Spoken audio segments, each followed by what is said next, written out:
The Prince by Niccolo Machiavelli. Chapter 16. Concerning Liberality and Meanness. Commencing then with the first of the above-named characteristics, I say that it would be well to be reputed liberal. Nevertheless, liberality exercised in a way that does not bring you the reputation for it injures you. For if one exercises it honestly, and as it should be exercised, it may not become known, and you will not avoid the reproach of its opposite. Therefore, anyone wishing to maintain among men the name of liberal is obliged to avoid no attribute of magnificence, so that a prince thus inclined will consume in such acts all his property, and will be compelled in the end, if he wish to maintain the name of liberal, to unduly weigh down his people, and tax them, and do everything he can to get money. This will soon make him odious to his subjects, and becoming poor, he will be little valued by anyone. Thus, with his liberality, having offended many and rewarded few, he is affected by the very first trouble, and imperiled by whatever may be the first danger. Recognizing this himself, and wishing to draw back from it, he runs at once into the reproach of being miserly. Therefore, a prince, not being able to exercise this virtue of liberality in such a way that it is recognized, except to his cost, if he is wise, he ought not to fear the reputation of being mean, for in time he will come to be more considered than if liberal, seeing that with his economy his revenues are enough, that he can defend himself against all attacks, and is able to engage in enterprises without burdening his people. Thus it comes to pass that he exercises liberality towards all from whom he does not take, who are numberless, and meanness towards those to whom he does not give, who are few. We have not seen great things done in our time except by those who have been considered mean. The rest have failed.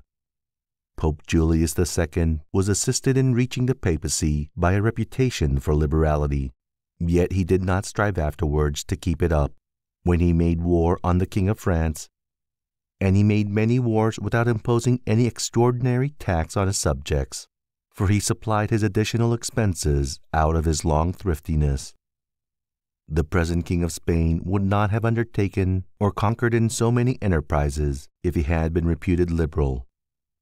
A prince, therefore, provided that he has not to rob his subjects, that he can defend himself, that he does not become poor and abject, that he is not forced to become rapacious, ought to hold of little account a reputation for being mean, for it is one of those vices which will enable him to govern. And if one should say, Caesar obtained empire by liberality, and many others have reached the highest positions by having been liberal, and by being considered so, I answer, either you are a prince in fact, or in a way to become one. In the first case, this liberality is dangerous.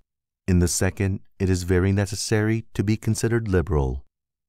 And Caesar was one of those who wished to become preeminent in Rome.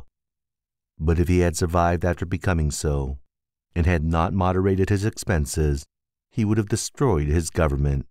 And if anyone should reply, many have been princes, and have done great things with armies, who have been considered very liberal, I reply, either a prince spends that which is his own or his subjects, or else that of others. In the first case he ought to be sparing.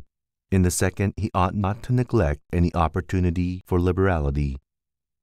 And to the prince who goes forth with his army, supporting it by pillage, sack, and extortion, handling that which belongs to others, this liberality is necessary, otherwise he would not be followed by soldiers.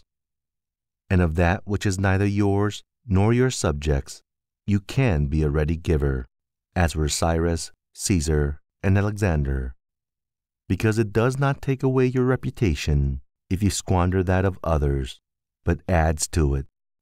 It is only squandering your own that injures you. And there is nothing wastes so rapidly as liberality, for even whilst you exercise it, you lose the power to do so, and so become either poor or despised, or else, in avoiding poverty, rapacious and hated. And a prince should guard himself, above all things, against being despised and hated.